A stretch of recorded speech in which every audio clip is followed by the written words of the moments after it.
Hello प्यारे बच्चों, कैसे हैं आप सब। तो आज हम बात करने वाले हैं फसल उत्पादन एवं प्रबंधन वाले पाठ के बारे में। ये पाठ बहुत ही सरल सा है, बहुत ही सिंपल सा है।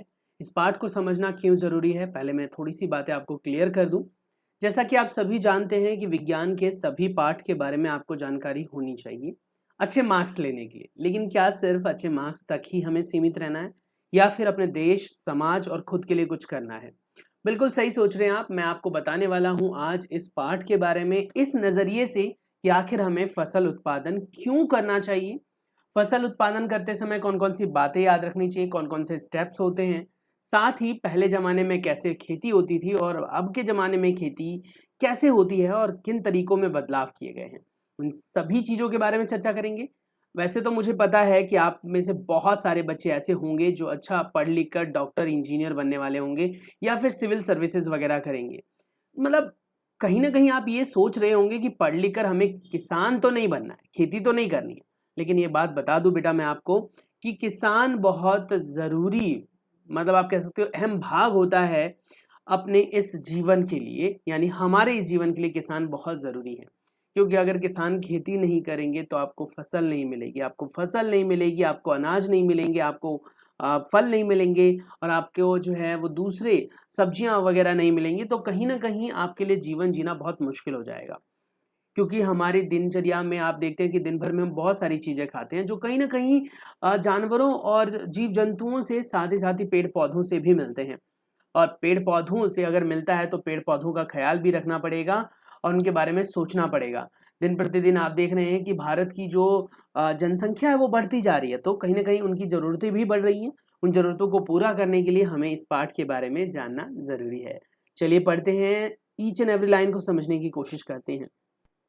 पाठ का नाम है फसल उत्पादन एवं प्रबंधन। आप जैसा कि जानते ही हैं कि हम 7वीं कक्षा में, 6ठी कक्षा में पहेली और बूझों के माध्यम से बहुत कुछ सीख चुके हैं। इस पाठ में भी हम पहेली और बूझों के माध्यम से बहुत सारी चीज़ें नई सीखने वाले हैं। तो पहेली और बूझों ग्रीष्म काल में यानी गर्मी के दिनों में अपने मामा के घर जाते हैं, चाचा के घर जाते हैं। आप लोग भी कहीं न कहीं घूमने जाते होंगे। अभी भी गर्मी का सीज़न चल रहा है और समर हॉलिडेज़ हैं आप लोगों की। तो कहीं न कहीं आप घूमने गए होंगे और शायद ये वीडियो देख रहे होंगे तब शायद गर्मी छुट्टी ना हो, लेकिन कहीं न कहीं तो आप घूमने गए ही होंगे। तो मुझे कमेंट करके ज़रूर बताना कि आप लोग गर्मी छुट्टियों में कहाँ जाना पसंद करते हैं। तो कह रहे हैं कि पहेली और बूझो जो है वो अपने चाचा के घर जाते हैं और उनके चाचा जो हैं वो प्रोफ़ेशन से किसान होते हैं, यानी कि किसान हैं। किसान आपको पता ही है बहुत सारे अपने दिनचर्या के अंदर औज़ारों का प्रयोग करते हैं। तो उन्होंने भी देखा कि उनके चाचा के घर पर खुरपी और कुदाली, दराती, बेलचा इत्यादि बहुत सारे जो हैं वो टूल्स रखे होते हैं, औज़ार रखे होते हैं। अब बेचारी पहेली तो आपको पता ही है कि हल ढूँढती है और बूझो जो होता है वो हमेशा सवाल खड़ा करता है। तो यहाँ पर बूझो फिर से सवाल खड़ा करता है, कहता है कि मैं जानना चाहता हूँ कि इन औज़ारों का प्रयोग कैसे किया जाता है? आप लोगों ने भी कहीं न कहीं खेतों में ये देखा ज़रूर होगा कि विभिन्न प्रकार के औज़ारों का प्रयोग होता है। जैसे कि आपने नोटिस किया होगा कि खुरपी का प्रयोग करते हैं, हम फावड़े का प्रयोग करते हैं और हम हल का प्रयोग करते हैं।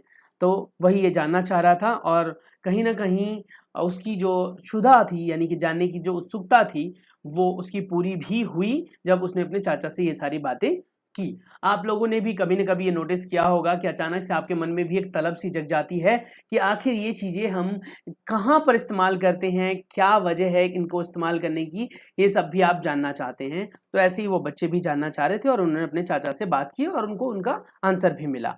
अब सवाल उठता है कि हम भोजन कैसे प्राप्त करते हैं? जैसा कि आप सभी जानते हैं कि हमने अपनी 6ठी कक्षा के अंदर भोजन के आधार पर जीवों को 2 वर्गों में वर्गीकृत किया था और वो हमने जाना था उनको स्वपोषी और परपोषी के आधार पर। स्वपोषी वो होते हैं जो अपना भोजन खुद बना पाते हैं, परपोषी वो होते हैं जो दूसरों से अपना भोजन प्राप्त करते हैं। जैसे कि अगर हम पेड़-पौधे की बात करें तो वो अपना भोजन खुद बना लेते हैं। अब कहोगे सर हमारी मम्मी भी किचन में जो है वो खाना खुद बनाती है, कोई बाहर से थोड़ी बना के दे देता है हमें। बात सही है आपकी, लेकिन क्या किचन में जो खाना बनाने के लिए मम्मी रॉ मटेरियल का इस्तेमाल करती है, कच्चे पदार्थों का इस्तेमाल करती है, क्या वो भी मम्मी खुद बनाती है? नहीं, उन्हें या तो हम पेड़-पौधों से प्राप्त करते हैं या फिर जीव-जंतुओं से।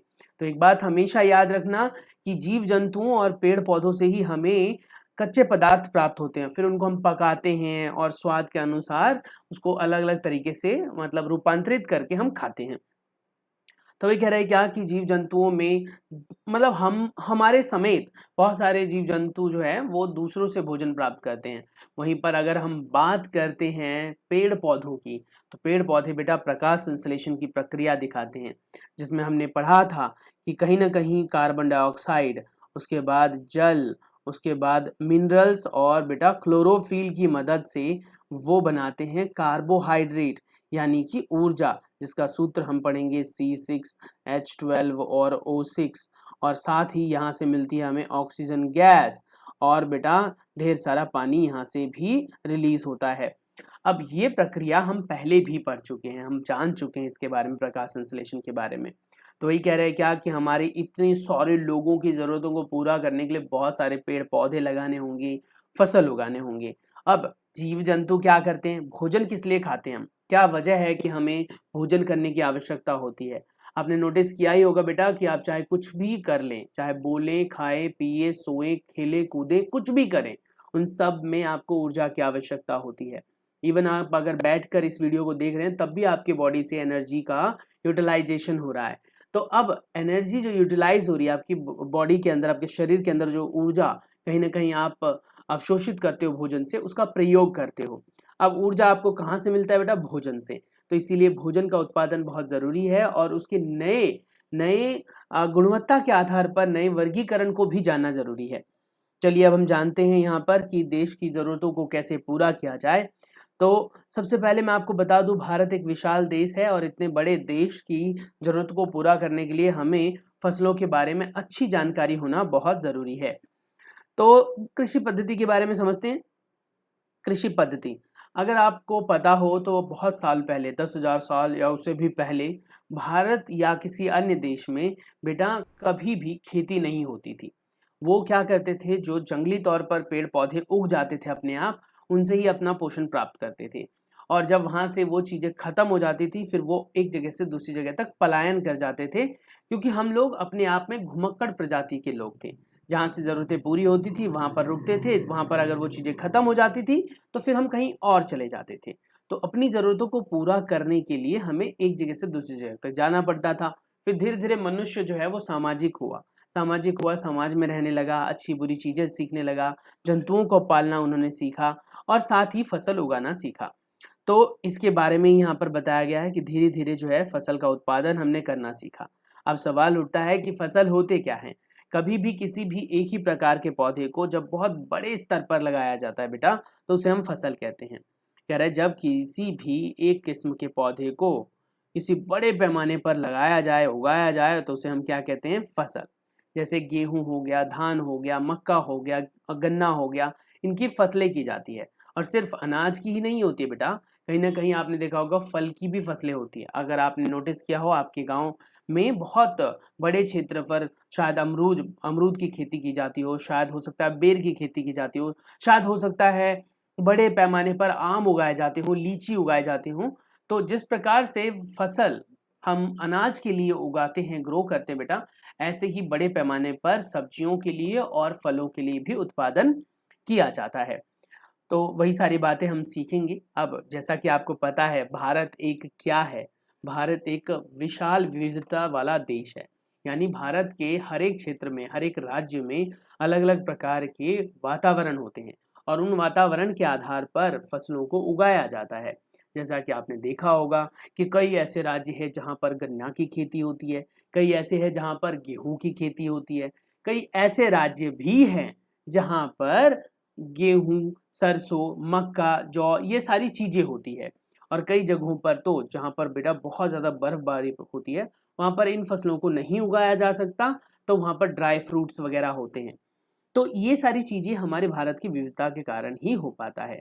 अब भारत में इतनी विविधता है, इतनी विविधता है, देखो भारत में हमने पढ़ा ना, यहाँ पर अगर आप नोटिस करो तो भारत के अंदर विशाल विविधता है। यहाँ पर लिखा भी हुआ है, भारत के अंदर ताप के आधार पर, आर्द्रता के आधार पर, वर्षा के आधार पर बहुत विविधता है। इतनी विविधता के आधार पर भी भारत के अंदर विशेष तौर पर दो प्रकार से फसलों को वर्गीकृत किया गया है। पहला है बेटा आपका खरीफ फसल और दूसरा है आपका रबी फसल। खरीफ फसल वो फसल होती हैं जिन्हें वर्षा ऋतु में लगाया जाता है, क्योंकि इन फसलों को बहुत अधिक मात्रा में पानी की आवश्यकता होती है। पहले जमाने में बेटा खेती करते वक्त सिंचाई के कोई साधन नहीं हुआ करते थे, तो जब हमने पहली बार फसल करना सीखा तो बारिश के आधार पर ही फसल होती थी। बारिश से ही सिंचाई हो जाती थी और पेड़ पौधे फल फूल जाते थे। लेकिन फिर धीरे धीरे क्या हुआ, हमारा समाज बढ़ने लगा। भारत के अंदर या अन्य देशों के अंदर बेटा धीरे धीरे जनसंख्या बढ़ने लगी और प्रदूषण बढ़ने लगा, जिससे बारिश बेटा अनइवन हो गई और साथ ही ज़रूरतें भी बढ़ती चली गई। लोग बढ़ते गए तो ज़रूरतें बढ़ती गई, तो फिर हमने सिंचाई के अन्य साधन ढूंढे और वो फिर हम जानेंगे आगे कि किस प्रकार से हमने उनमें फिर बदलाव भी किए। लेकिन पहले ज़माने में सिंचाई नहीं जानते थे हम, तो फसल अपने आप उग जाती थी। बारिश वारिश हुई, फिर धीरे धीरे हमने इन सब चीज़ों को सीखा और फिर हमने जाना कि फसल को बेटा पानी भी देना पड़ता है, तो फिर हमने नए नए तरीके ढूंढे। तो वही कह रहा है क्या कि फसल पहले मुख्य रूप से वर्षा पर आश्रित होते थे, यानी फसल को लगाया ऐसे जाता था कि वर्षा से ज़्यादातर समय में फसलों की सिंचाई हो जाती थी। तो उन फसलों को बेटा कहा जाता है क्या, खरीफ फसल, यानी जो वर्षा ऋतु में लगाए जाते हैं और बेटा जून से लेकर सितंबर तक लगाए जाते हैं। कहाँ से कहाँ तक, कब से कब तक, जून से लेकर सितंबर तक।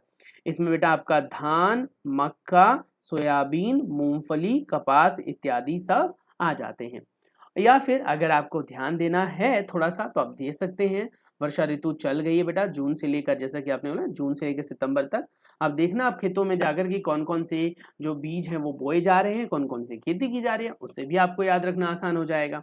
बाकी ये जो उदाहरण है आपके सामने वो तो है ही। नेक्स्ट आता है बेटा आपके पास खरीफ के बाद रबी फसल। रबी की जो फसलें होती हैं वो शीत ऋतु में उगाई जाती है बेटा, जो कि अक्टूबर से मार्च तक का समय होता है, अक्टूबर से मार्च तक का। और इसमें उगने वाले जो फसल होते हैं बेटा वो मार्च यानी ग्रीष्म काल पर जाते जाते काट लिए जाते हैं। इसमें गेहूं है, चना है, मटर है, सरसों है, अलसी है आदि।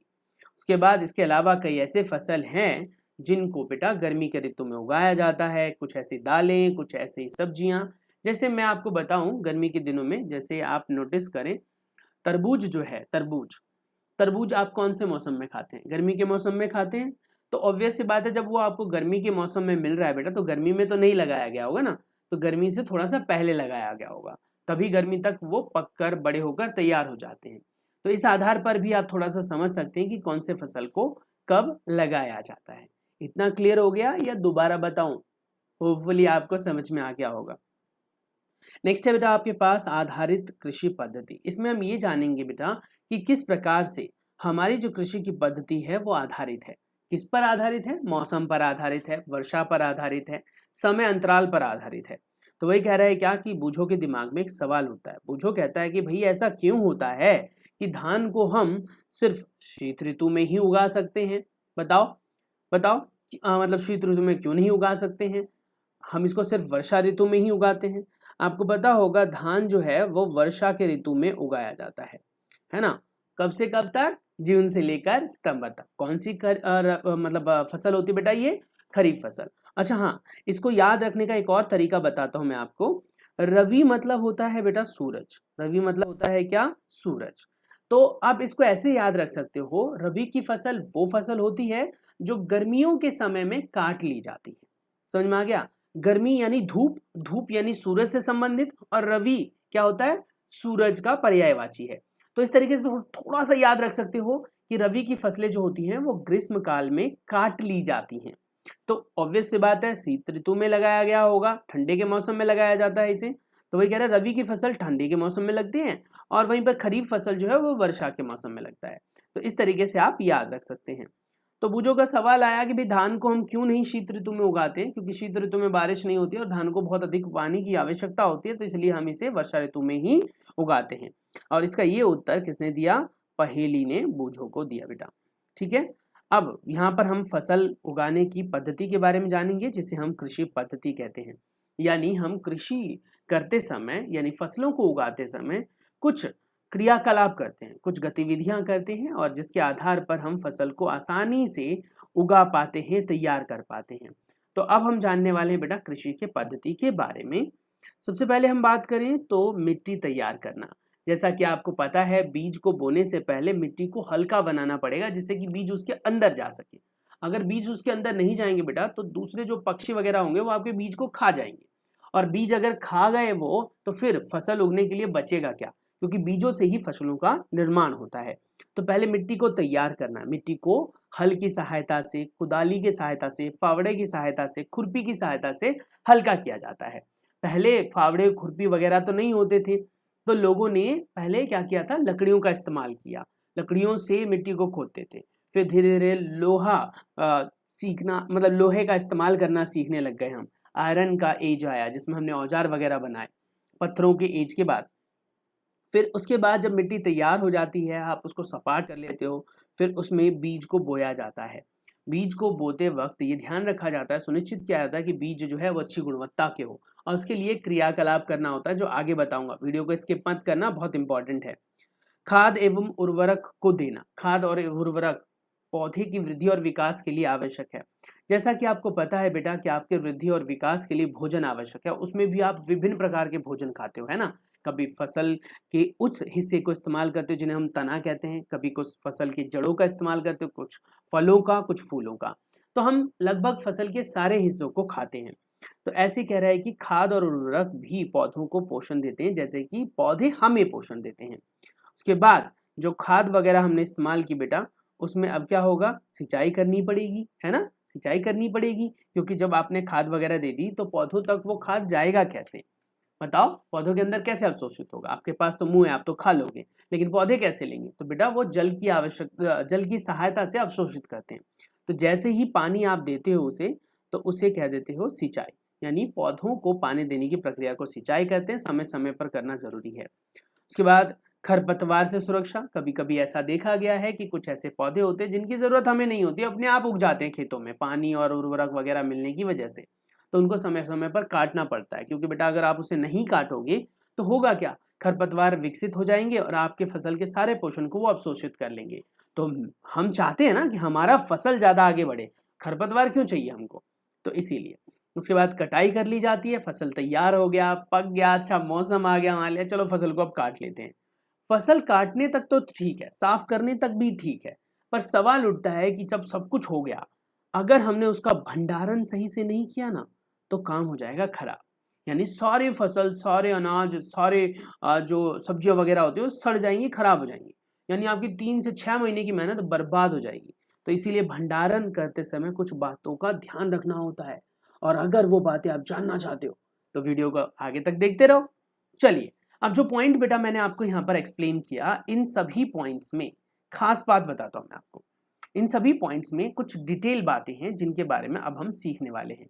लगभग 17 मिनट 55-56 सेकंड की वीडियो बन चुकी है और इसमें आपने लगभग पूरे पाठ का कंक्लूजन समझ लिया।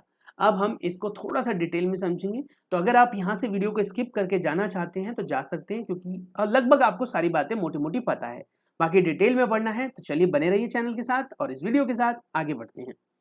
सबसे पहला पॉइंट आता है मिट्टी को तैयार करना। जैसा कि आपको मैंने बताया, मिट्टी को तैयार करना सबसे पहला चरण होता है, क्योंकि अगर आप मिट्टी तैयार नहीं करोगे तो फिर बीज कैसे बोओगे। क्योंकि आपने देखा होगा 6 महीने साल भर तक अगर मिट्टी वैसे ही पड़ी रह जाए तो मिट्टी ऊपर से बहुत सख्त हो जाती है, इतनी सख्त हो जाती है कि उसमें अगर आप बीज डालोगे तो वो ऊपर ही रह जाएंगे, नीचे जाएंगे नहीं। और बीज जब नीचे नहीं जाएंगे तो बीजों को पोषण नहीं मिलेगा, चिड़िया वगैरह बीजों को खा जाएंगी, बर्बाद हो जाएंगी। इसलिए मिट्टी को तैयार करना होता है और ये सबसे प्राथमिक पहला चरण होता है, और इसकी वजह से ही आपकी फसल की जो गुणवत्ता है वो निर्धारित होती है। क्योंकि अगर बेटा आप तैयार नहीं करोगे ढंग से मिट्टी को, तो आप समझ जाओ इस बात को कि आपको फसल ढंग का नहीं मिलने वाला है। तो कहता है क्या कि मिट्टी को तैयार करने से फायदे क्या हैं। तो कहता है क्या, मिट्टी को पलटना, तैयार करना, इसे पोला बनाना कृषि का बहुत महत्वपूर्ण कार्य है। इससे जुड़े भूमि में गहराई तक जा सक जड़ें भूमि में गहराई तक जा सकती हैं। पोली यानी खोखली मिट्टी में गहराई में धसी जड़ें भी सरलता से श्वसन कर सकती है। पोली मिट्टी किस प्रकार पौधों की जड़ों को सरलता से श्वसन करने में सहायक है, चलिए जानते हैं। जैसा कि आप जानते हैं, पोली मतलब खोखली हल्की मिट्टी। आपने देखा होगा कभी कभी कि जब कभी कोई वो होता है, दंगल वगैरह कराया जाता है या फिर कुश्ती वगैरह लड़ते हैं, तो उसके लिए भी मिट्टी को हल्का कर दिया जाता है। लॉन्ग जंप, हाई जंप करते हो तो उसमें भी आप मिट्टी को हल्का बना देते हो, जिससे कि मिट्टी जो है वो थोड़ी सी सॉफ्ट बन जाए, जिससे आप उस पर गिरे तो आपको चोट ना लगे। तो ऐसे ही कह रहे हैं क्या कि बीजों को बोने के लिए भी मिट्टी का थोड़ा सा सॉफ्ट होना यानी कि पोला होना बहुत ज़रूरी है, क्योंकि अगर मिट्टी पोली नहीं होगी बेटा तो जड़ें अंदर तक नहीं जा सकती, बीज अंदर तक नहीं जाएंगे, पोषण अंदर से प्राप्त नहीं कर पाएंगे, और साथ ही जो पानी आप डालोगे बेटा वो अंदर तक गहराई तक नहीं पहुंच पाएंगे। इसलिए मिट्टी को पोला करना बहुत ज़रूरी है। अब मिट्टी को पोला करते वक्त होता क्या है, तो कहता है क्या कि हमने पिछले कक्षा में पढ़ा खनिज, जलवायु या अन्य कुछ सजीव होते हैं जो मृत हो जाते हैं, मृत पौधे मिट्टी में पाए जाते हैं और ये अपघटित हो जाते हैं, सड़ जाते हैं और मिट्टी का हिस्सा बन जाते हैं। इसीलिए ऊपर की कुछ जो परत होती है, कुछ सेंटीमीटर तक की जो परत होती है बेटा, सिर्फ उन्हीं के अंदर पोषण पाया जाता है।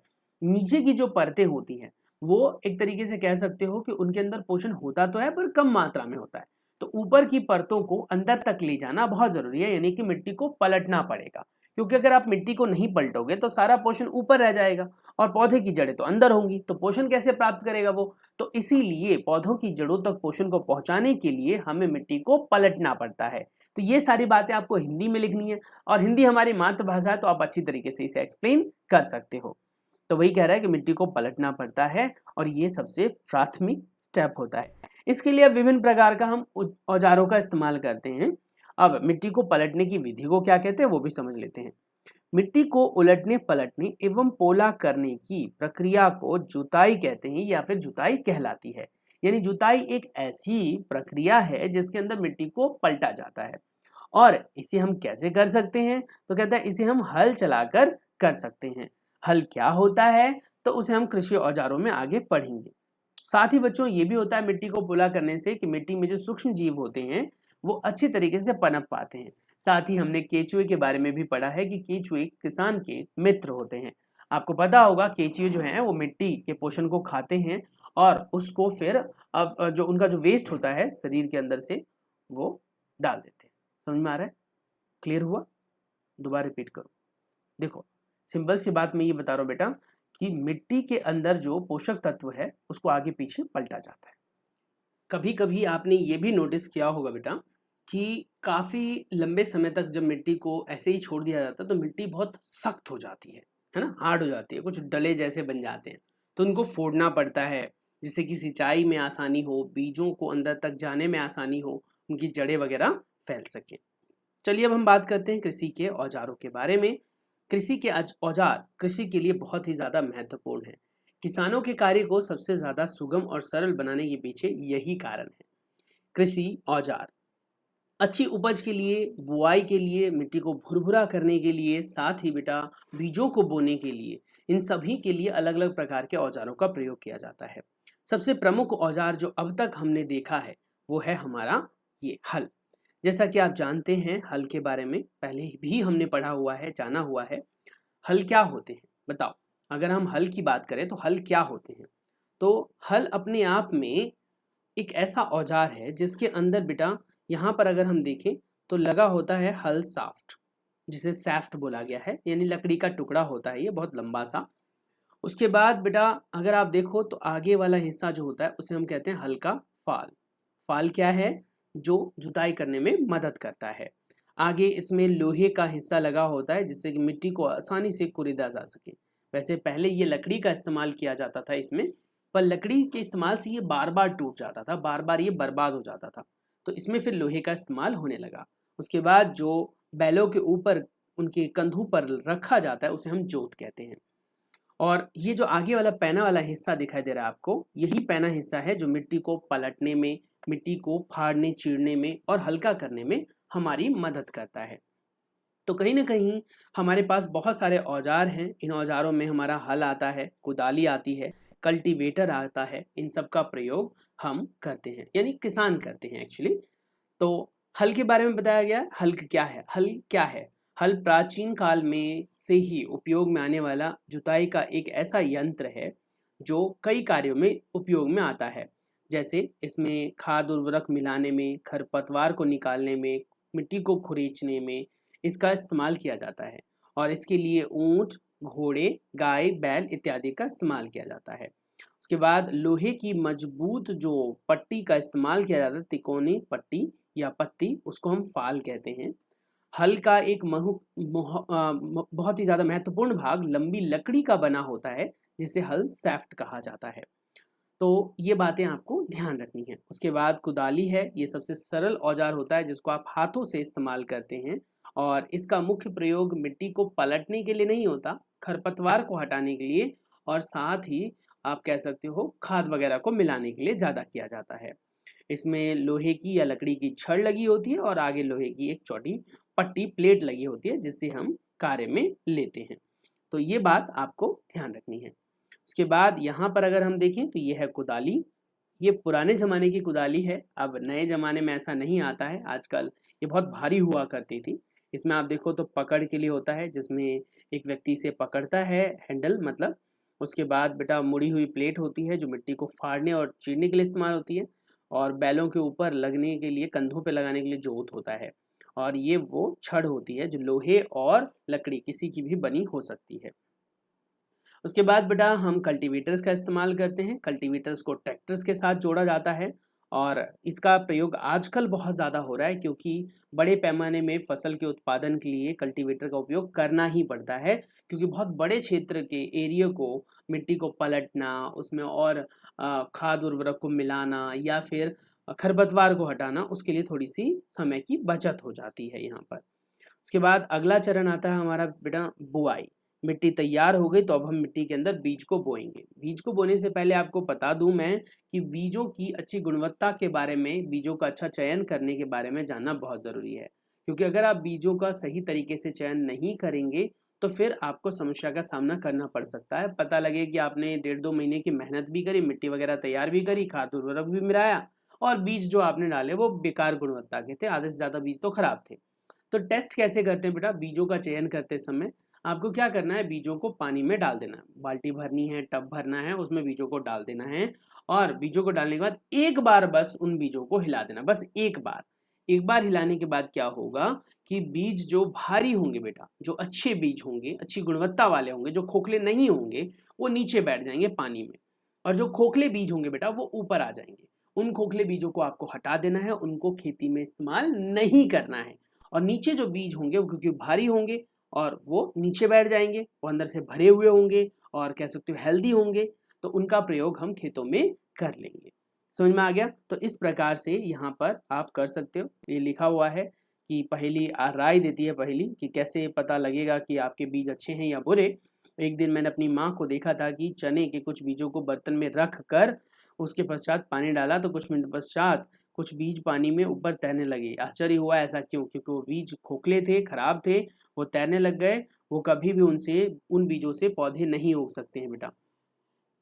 तो वही क्रियाकलाप है, वो क्रियाकलाप मैंने आपको करा दिया। क्रियाकलाप 1.1, एक बीज लेकर इसमें पानी से आधे से ज़्यादा भरिए और मुट्ठी भर गेहूं डालिए, और आप भली भांति देखेंगे कुछ गेहूं के जो बीज होंगे वो ऊपर तैरने लगेंगे और कुछ जो होंगे वो नीचे बैठ जाएंगे।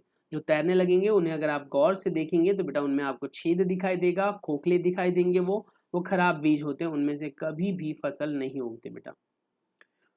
उसके बाद आता है परंपरागत औजार, यानी कि बीजों को बोने के लिए हम जो औजार का प्रयोग करते हैं। पहले बेटा औजार बहुत ही ज़्यादा मुश्किल से मिलते थे, और ये जो औजार मैं आपको दिखा रहा हूँ इस चित्र की सहायता से, इसको अगर आप गौर से देखें बेटा, तो यहाँ पर जो औजार है उसमें एक फनल जैसी, कीप जैसी संरचना दिखाई दे रही होगी। इस कीप जैसी संरचना में एक व्यक्ति बीज डालता है और दूसरा व्यक्ति हल को पकड़कर संतुलन बनाए रखता है। ये बीज इन फनल की सहायता से, पाइप की सहायता से नीचे जाता है और मिट्टी में चला जाता है बेटा, और मिट्टी में जाने के बाद ये बीज को मिट्टी से दबा दिया जाता है। इसमें मेहनत थोड़ी ज़्यादा लगती है और एक बार में बहुत कम एरिया में ही बीज को बोया जाता है। कई जगहों पर तो बीज को छिड़क कर भी बोते हुए देखा गया है, लेकिन बेटा वो विधि सबसे बेकार कहलाती है, क्योंकि जब बीजों को छिड़का जाएगा तो उस समय में बहुत सारे पक्षी वगैरह आपको देख लेंगे बीज छिड़कते हुए, और वो आते हैं और आपके बीजों को ऊपर से खाकर चले जाते हैं। इसीलिए बीजों को बोकर उसे मिट्टी से दबाना पड़ता है, और ये विधि पहले इस्तेमाल में आती थी। आजकल इस विधि का प्रयोग हम कम करते हैं, इसकी जगह पर बेटा हम ट्रैक्टर का इस्तेमाल करते हैं। क्लियर हो गया?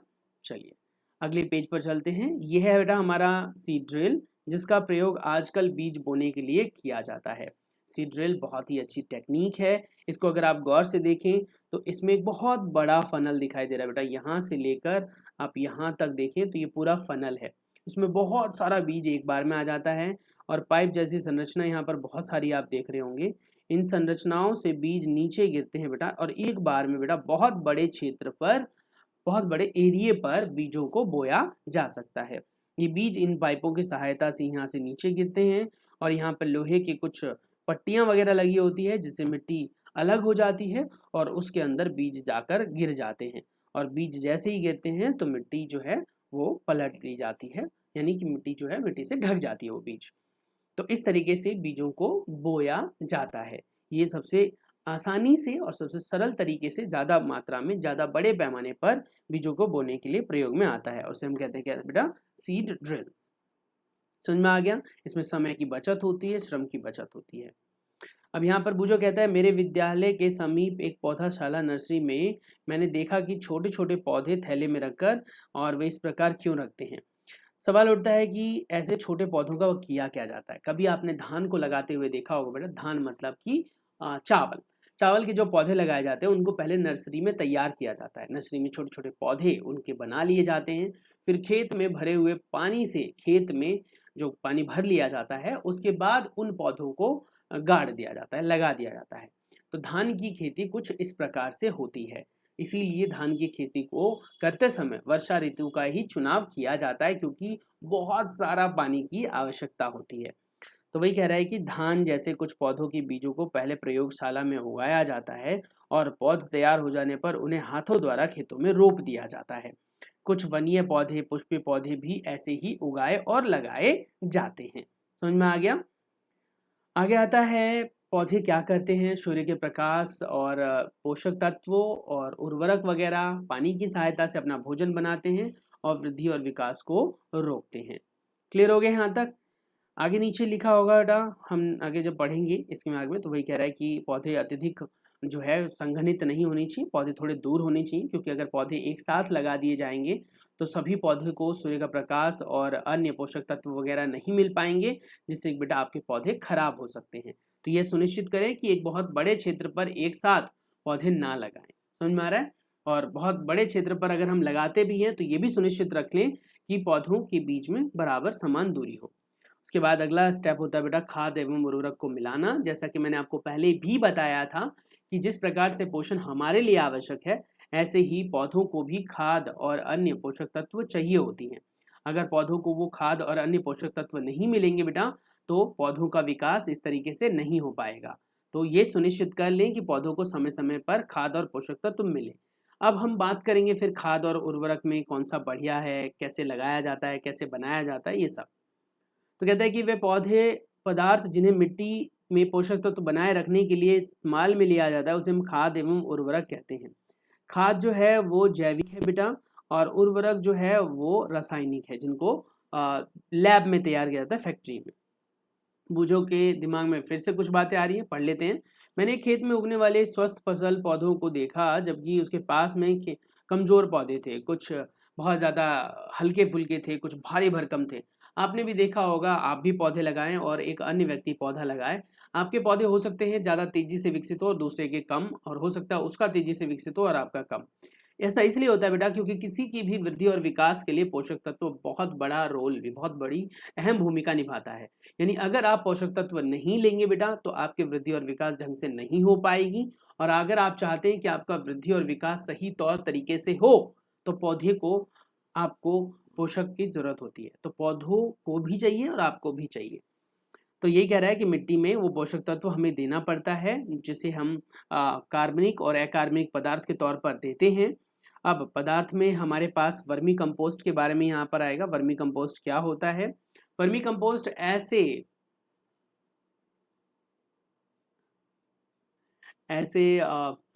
खाद को कहते हैं जो पेड़ पौधों के सड़ने, गलने इत्यादि से बनाया जाता है बेटा, और इसका फ़ायदा ये होता है कि इसका कोई भी पौधे पर नुकसान नहीं होता है। खाद देना एक अच्छी चीज़ कहलाती है। खाद का सबसे बड़ा फ़ायदा ये होता है, अगर आप देखेंगे बेटा तो आपको यहाँ पर पढ़ने के लिए मिलेगा, अगर आप पढ़ें यहाँ पर तो आपको सब क्लियर हो जाएगा कि खाद जो है वो कभी भी किसी पौधे को नुकसान नहीं पहुँचाता, जबकि बेटा उर्वरक पौधों को नुकसान पहुँचाता है। यहाँ पर वही खाद बनाने की विधि दी गई है कि आप कुछ पौधे लीजिए, कुछ पत्ते लीजिए, कुछ कागज के टुकड़े लीजिए और किचन का वेस्ट लीजिए और उसको एक डिस्पोजल ग्लास में डालकर उसमें थोड़ा पानी डालकर छोड़ दीजिए कुछ दिनों तक। और ऐसे ही दूसरे में आप प्लास्टिक लीजिए, कांच लीजिए, कपड़े लीजिए और उनको डालकर छोड़ दीजिए।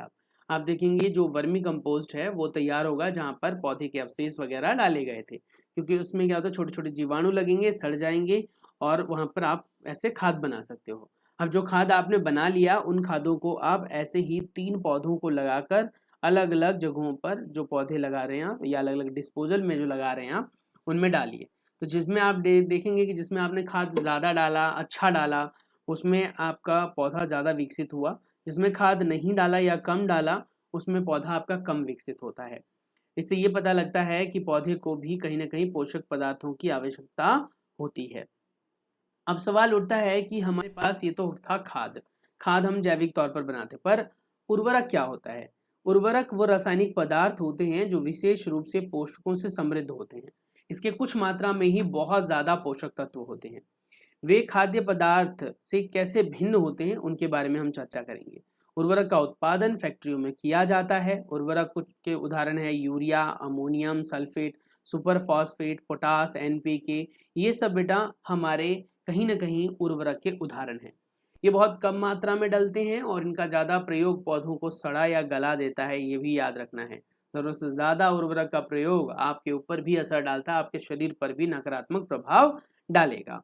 तो वही कह रहे हैं क्या कि इनके उपयोग किसान गेहूं, धान, मक्का जैसे बड़े अच्छे उत्पादन की फसलों के लिए करते हैं, पर ज़रूरत से ज़्यादा नहीं डालना है।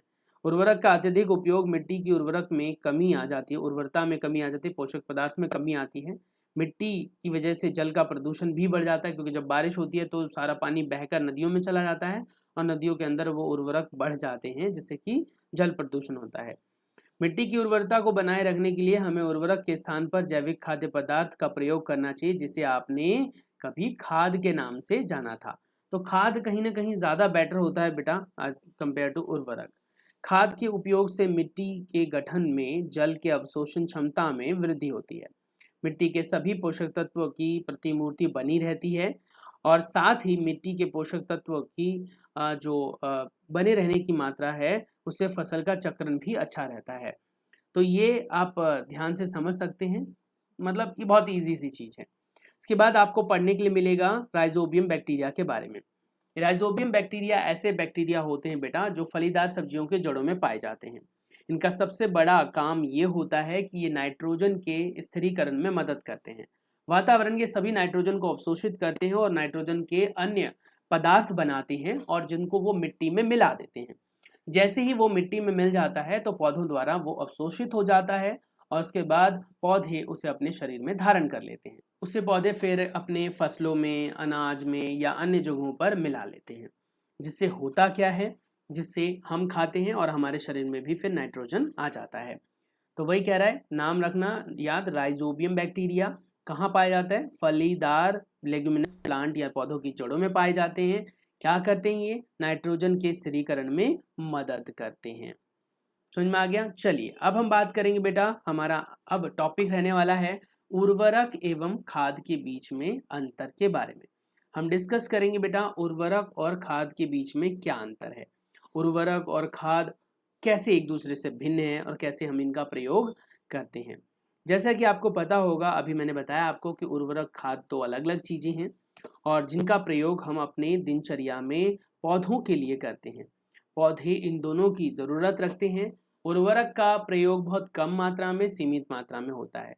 ये उदाहरण समेत जो आपके डिफरेंस है बेटा, यानी अंतर है, ये पेपर में बहुत इम्पॉर्टेंट है, ये पूछा जाता है। तो अगर आप चाहते हैं कि आपके मार्क्स आएँ तो बेटा इसको ज़रूर तैयार कर लें। सबसे पहले हम बात करेंगे उर्वरक के बारे में, उर्वरक क्या होता है, फिर हम बात करेंगे खाद के बारे में। उर्वरक, सबसे पहली चीज, उर्वरक हमेशा मानव द्वारा निर्मित होता है, फैक्ट्री में तैयार किया जाता है, लवण से बनाए जाते हैं।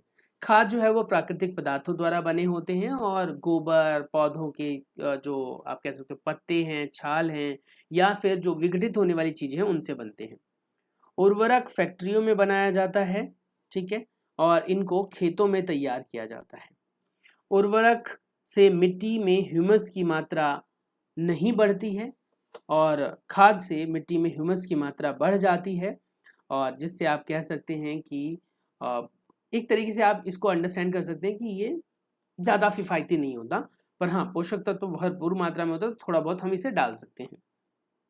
इसके उर्वरक में पोषक पदार्थ कौन कौन से होते हैं? तो नाइट्रोजन होता है, फास्फोरस होता है, पोटेशियम होता है, ये सब प्रचुर मात्रा में होते हैं।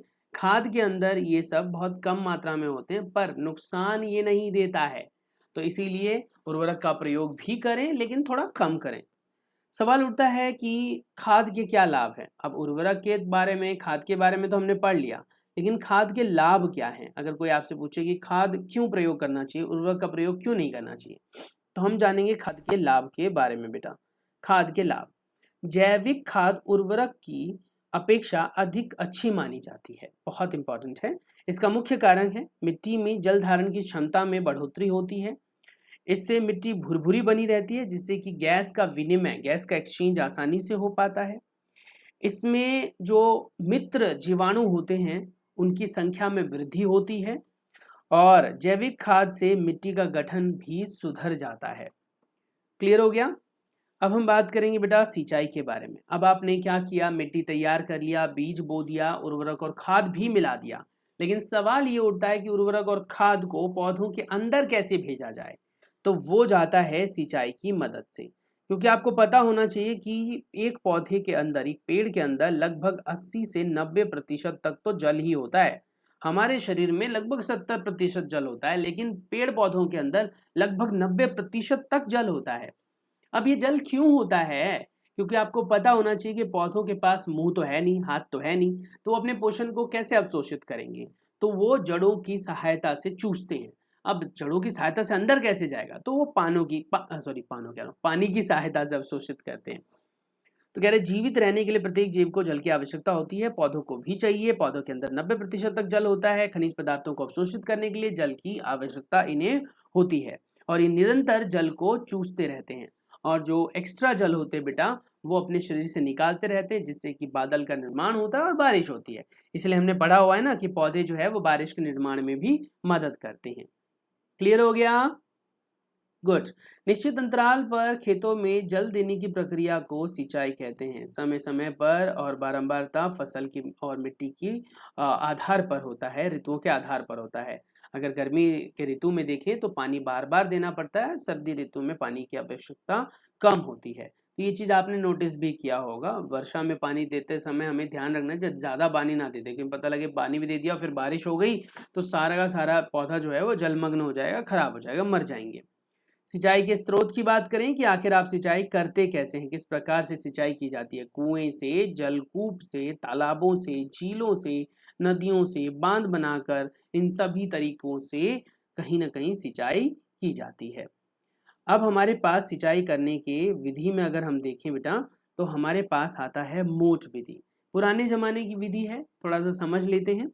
मोट, इसमें क्या किया जाता था, पानी को मिट्टी के ऐसे बर्तन लिए जाते थे, और पानी को इसमें भर भर कर खेत के एक ऊंचे वाले ढलान वाले इलाके में गिराया जाता है पानी को। ये पानी अपने आप यहाँ से लुढ़क लुढ़क कर खेतों तक पहुंच जाता था। उसके बाद दूसरी विधि आई चेन पंप। चेन पंप में क्या होता था कि ऐसे कुछ रस्सी जैसी संरचना होती थी, और जिसमें एक ऐसा रोलर लगा होता था, और बाल्टी नीचे जाती थी, पानी भरकर गिराता रहता था। ये इससे फायदा ये होता था कि एक दूर दराज क्षेत्र से भी आप सिंचाई कर सकते थे। उसके बाद पानी यहाँ खेतों में पहुंच जाता था। उसके बाद आगे आया था रहट। रहट में जानवरों को ऐसे कोल्हू के बैल की तरह बांध दिया जाता था, और बांधने के बाद इसकी सहायता से ये घूमता था, और इसकी सहायता से पानी निकल कर खेतों में पहुंच जाता था। ये विधियां जो थी वो ज़्यादा कारगर सिद्ध नहीं होती थी, क्योंकि बहुत मेहनत लगती थी। फिर धीरे धीरे नई विधियां आई बेटा हमारे पास, और आधुनिक विधियां आई। आधुनिक विधियों में हमारे पास आया सबसे पहले छिड़काव तंत्र, यानी कि स्प्रिंकलर सिस्टम। इसको आपने देखा होगा, ऐसे फाउंटेन जैसी संरचना होती है, और पानी ऐसे ऐसे करके गिरता रहता है, ऐसे ऐसे ऐसे। इससे ये फायदा होता है कि पौधों के ऊपर पानी ऊपर से गिरता है, और पानी जब बेटा ऊपर से गिरता है तो पौधों के सारे पत्ते धुल जाते हैं। उनके अंदर जो वात रंध्र होते हैं, छोटे छोटे छेद होते हैं, जिन्हें स्टोमेटा कहा जाता है, वो स्टोमेटा खुल जाते हैं, और आसानी से गैस का आदान प्रदान हो सकता है, और पानी का भी कहीं ना कहीं लॉस होता है उससे।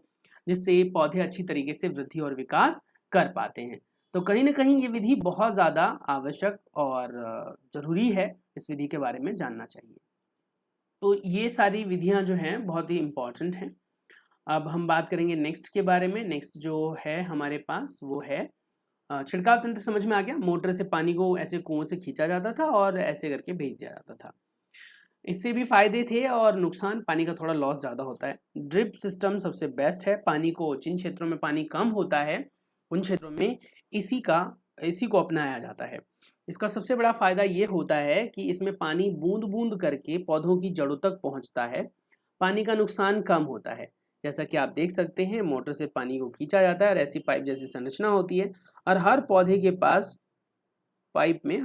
पास यहाँ पर छोटा छोटा छेद बना होता है।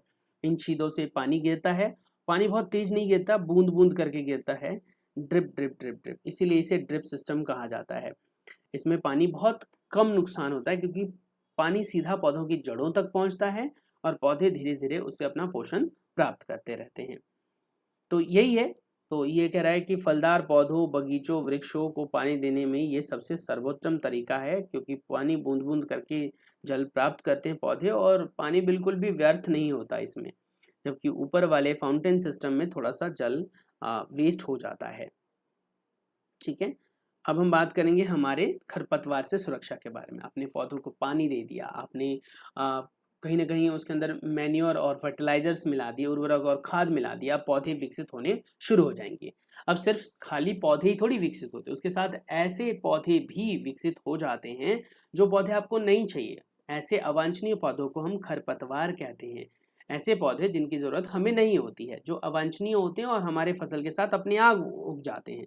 जैसे कहता है कि आपने कभी गेहूं के खेत में बथुआ देखा होगा। तो इस तरीके से खेतों में ऐसे पौधों को हटाना पड़ता है, क्योंकि बेटा ऐसे पौधों को अगर हम नहीं हटाएंगे तो ऐसे पौधों की विकास बहुत तेजी से होती है, क्योंकि ये जंगली पौधे होते हैं और ये हमारे पौधों के, हमारे खेत के अंदर जो पौधे होते हैं जो हमें चाहिए, उनके पोषण को भी अवशोषित कर लेते हैं और हमारे पौधे जो है वो वृद्धि और विकास नहीं कर पाते हैं।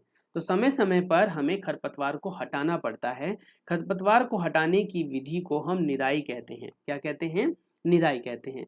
निराई कई तरीके से हो सकते हैं, हाथों द्वारा होते हैं, औजारों द्वारा होते हैं।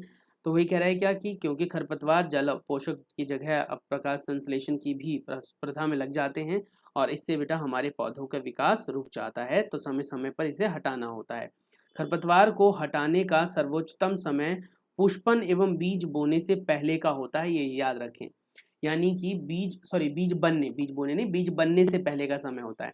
बीज बनने से पहले हमें खरपतवार को हटाना पड़ेगा, अदरवाइज फिर दिक्कत करेगा। खरपतवार को हम हाथों से भी हटा सकते हैं, खुरपी से हटा सकते हैं, हंसिया से हटा सकते हैं, लेकिन खरपतवार के लिए स्पेशल केमिकल भी आते हैं बेटा, जिन्हें हम कहते हैं खरपतवार नाशी।